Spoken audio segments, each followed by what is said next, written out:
नमस्कार दोस्तों, मैं हूं राजेंद्र नागर। आज एक बार फिर आपके साथ। देखिए, कोई भी व्यक्ति वृद्ध नहीं होना चाहता।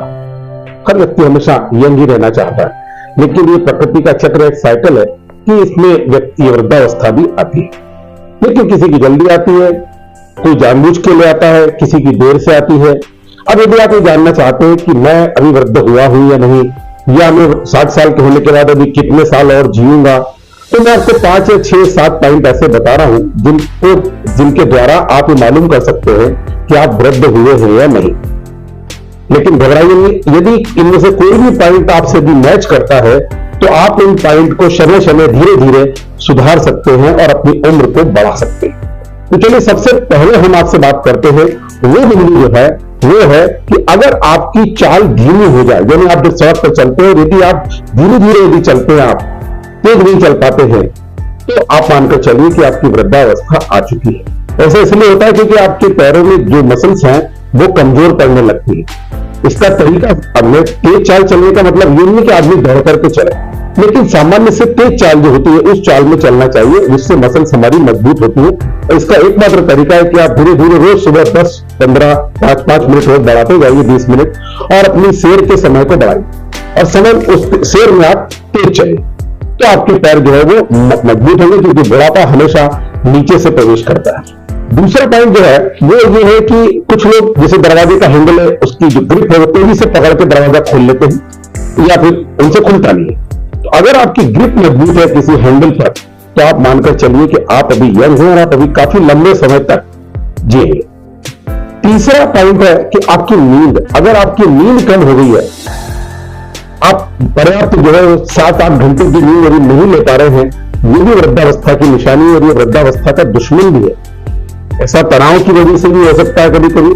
तो कोशिश कीजिए कि तनाव में हम न रहें, ज्यादा से ज्यादा सोए। रात का जो सोने का समय है वो मैक्सिमम 10:30 11 से के बाद का नहीं, उस समय हमें सो जाना चाहिए और सुबह लगभग 6 बजे करीब हमें उठ जाना चाहिए। तो इस तरह से अगर हम नियमित रूप से इससे, अच्छा, इसके साथ खान-पान आपका नियमित होना चाहिए, हल्का खाना खाएं तो नींद आपको जल्दी आएगी। तो ये 7-8 घंटे की नींद यदि आप लेंगे और तनाव कम करेंगे तो भी आप वृद्धावस्था से दूर रहेंगे। चौथे पॉइंट की यदि मैं बात करूं तो वो है कि आप जो छोटे छोटे काम हैं, जैसे बाजार से किराना लाना है, बच्चों को स्कूल बस तक या स्कूल तक छोड़ने जाना है, ये जो छोटे मोटे काम है ये काम आप खुद कीजिए। गार्डनिंग का काम है, पौधों में पानी देना है ना, सामने सड़क पर पानी डालना, ये जो कुछ भी छोटे मोटे काम है ये काम आप खुद कीजिए। हो सकता है आपके बच्चे आपसे कहेंगे कि पापा आप ये सब मत कीजिए, हम लोग कर लेंगे, लेकिन आप चिंता मत कीजिए। आप उन्हें मना कर दीजिए कि नहीं, ये मुझे अपने स्वस्थ रहने के लिए ये सब चीजें जरूरी है। तो अब एक सीढ़ी यदि घर में है तो ऊपर नीचे चढ़े उतरे बार बार, तो ये छोटे मोटे काम करके आप अपने आप के, अपना जो शरीर है उसको एक्टिव रख सकते हैं। यदि आपके मन में ये भावना यदि आप आ रही है मुझसे काम नहीं बन रहा है, तो आप मानकर चलिए कि आप वृद्ध हो चुके हैं।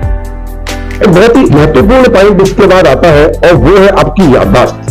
अगर आपको ये याद है कि आपने आज सुबह ब्रेकफास्ट में क्या खाया था, अगर आपको पिछले बिताए हुए आपके 15 मिनट का एक मिनट का ज्ञान है कि आपने किससे क्या कहा, कौन आया था, मैं कहां गया था, तो आप मानकर चलिए कि आप पूरी तरह से स्वस्थ है। और याददाश्त बढ़ाने का जो बेहतर तरीका वो हो सकता है वो है आपका संगीत सुनिए। जब बिस्तर पर लेटते हैं संगीत सुनिए, चीजों को याद रखने की, छोटी छोटी चीजों को याद रखने की कोशिश कीजिए। और हाँ, डेली जितने भी अपडेट्स हो रहे हैं, व्हाट्सएप, फेसबुक, जो कुछ भी सोशल मीडिया पे जो कुछ भी चीजें हैं, आपका यूपीआई का एडिक्शन है, एटीएम कार्ड का ऑपरेशन है, बैंकिंग है, जितनी भी चीजें नहीं आ रही है, जो एडिक्शन आ रहे हैं, उन्नति जो देश में हो रही है, इन सब से अवॉइड रहिए।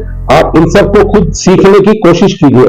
कराओके सिंगिंग आजकल एक आ गया है, कराओके में गाते हुए हल्का फुल्का दौड़ना चालू कीजिए। अगर आपका शरीर आपको साथ दे रहा है तो थोड़ा बहुत दौड़ते रहना शुरू कीजिए, ज्यादा नहीं, थोड़ा बहुत, तो आप स्वस्थ बने रहेंगे। अपनी याददाश्त आपको अच्छी होनी बहुत जरूरी है।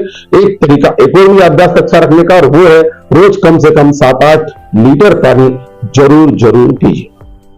और सबसे अंत में सबसे महत्वपूर्ण बात मैं आपको बताता हूं, और वो है अपने रिश्ते और अपनी खुशियों को जिंदा रखिए। कतई बच्चों के बारे में चिंता मत कीजिए, सब अपनी अपनी किस्मत लिखवा कर लाए, सब कुछ प्रॉपर होगा।